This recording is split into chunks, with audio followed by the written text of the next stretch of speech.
بسم الله الرحمن الرحيم.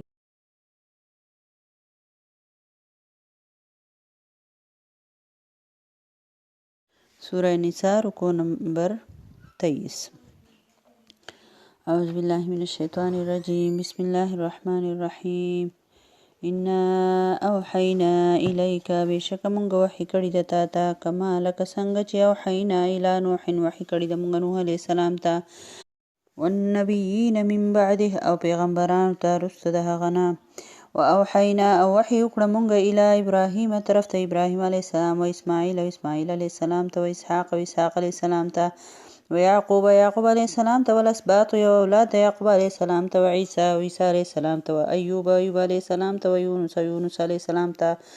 و هارون و سلیمان او هارون علیه السلام ته و سلیمان علیه السلام ته و آتینا داوود زبورا ورکو مونږ داوود علیه السلام ته زبور کتاب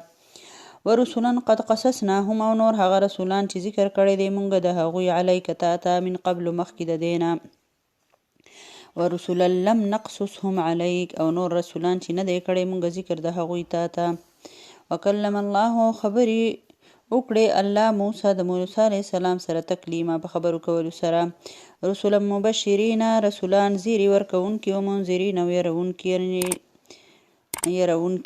لئلا یکون للناس د پاره دی چې نه د خلکو علی الله په الله باندې حجت بعد الرسل څه دلیل وروسته د رسولانو نه وکان الله عزیزا حکیما او دی الله غالب او حکمت والا لیکن الله یشهد گواهی کوي بما انزل الیک په هغه څه چې نازل کړی دی تا ته انزله بعلمه چې نازل کړی دی په خپل علم سره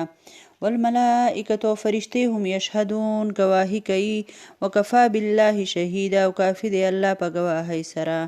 ان الذين كفروا بشک هغه کسان چې انکار وکړو وصدوا عن سبیل الله او منع کړل خلق د الله د لارې نه قد ضلوا ضلالا بعیدا یقینا چې ویلارې شو د حق نه په بیلارې کېدو لرو سره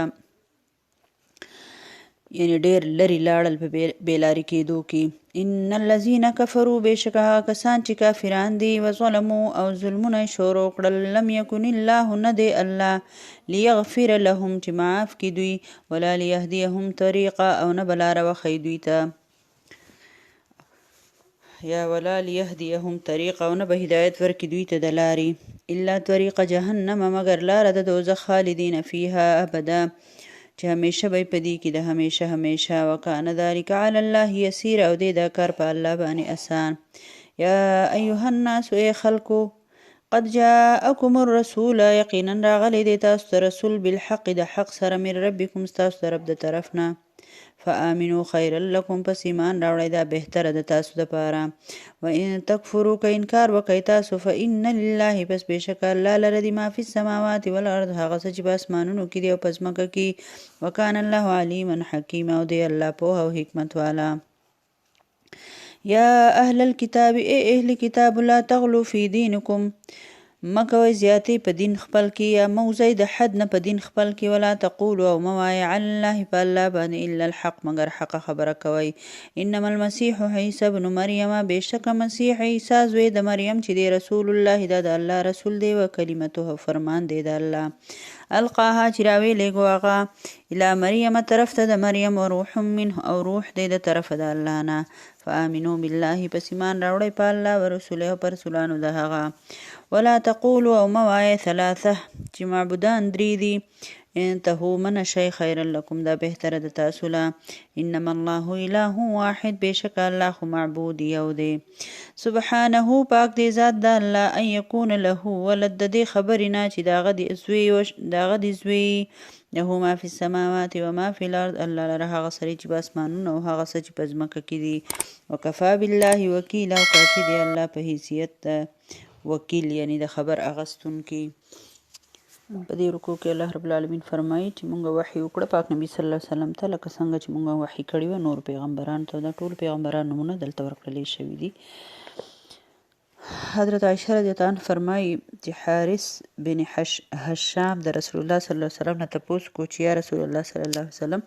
په تاسو باندې وحی څنګه راځي نو نبی صلی الله علیه وسلم فرمایل چې کله په ما باندې وحي په داسې حالت کې راشي لکه د تیز د ټلۍ د اواز په شان، لکه تیز اوازي، او دا وحي په ما باندې ډېره سخت دی. دا ماته ډېر لکه تکلیف سخت حالتي ده. او بیا چې د فرشته راته کومه خبره وکړي نو هغه خبره بیا ماته یاده شي، او بیا دا ګنټي چې ده نو هغه بیا بنده شي، لکه دغه اواز بیا بند شي. او کله کله فرشته ماته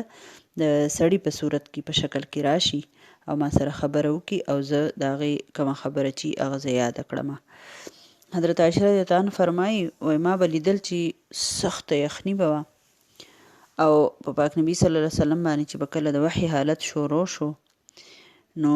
وایي مونږ به کتل چې د نبي صلی الله علیه وسلم د تندي نه به خولې را بهېدې، لکه باقاعده دومره سخت حالت به و ده. او درېیمه طریقه بیا د وحي چې ده نو هغه چې الله تعالی د پردې نه شاته لکه د یو رسول سره هم کلامه شي، خبرې وکړي که نه، نو دا فضیلت موسی علیه السلام ته هم عطا شوی و، او د معراج په موقع باندې رسول الله صلی الله علیه وسلم ته هم دا فضیلت چې دی عطا شوی و چې د پردې شاته د الله رب العالمین سره هم کلامه شوي و. بیا الله رب العالمین فرمایي چې د کائناتو هر څیز چې دی په دې خبره باندې ګواه دی، چې الله په خپل هم ګواه دی چې هغه څه نازلوي په خپل علم سره، او فرشتې هم په دې خبره ګواهي ورکوي، او د الله ګواهي د هر څه نه زیاته ده. بس دغه ګواهي کافي ده چې پاک نبي صلی الله علیه وسلم د الله رسول دی. بیا الله رب العالمین فرمایي کم خلک چې کفر کوي او چې کفر وکړي نو څه چل وکړي، الله ته نقصان نشي رسولی، په خپل ځانونو ظالمان شو. نو چې دوی معافي نه یې غوښتي، لکه مطلب دا چې دوی ایمان نه یې راوړی او د خپل غلط عمل نه توبهګار شوي نه یي،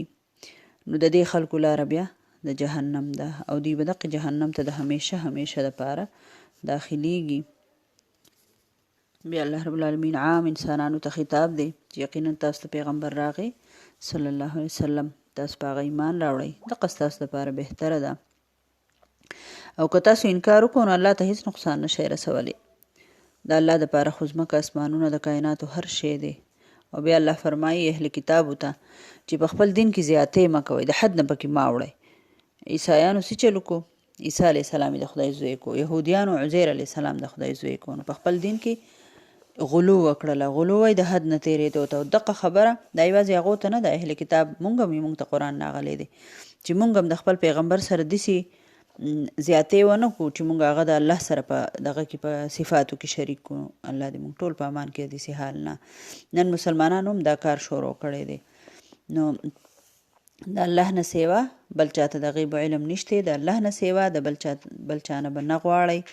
او ما په خپله کتلي دي په دې پنسورو کې او په دې کې دا درودي لکي او پته نشته درودي پته نشته څه نومونه دي، په هغې کې باقاعده د قشان الفاظ یا دافع البلاء او یا دافع الوباء که سوی که نه، نو یې د بلاګانو مرضونو او وباګانو لرې کوونکي. نو د الله رسول صلی الله علیه وسلم خو د چا نه وباګان نشي لرې کولی، انتې مرضونه لرې کولی شي.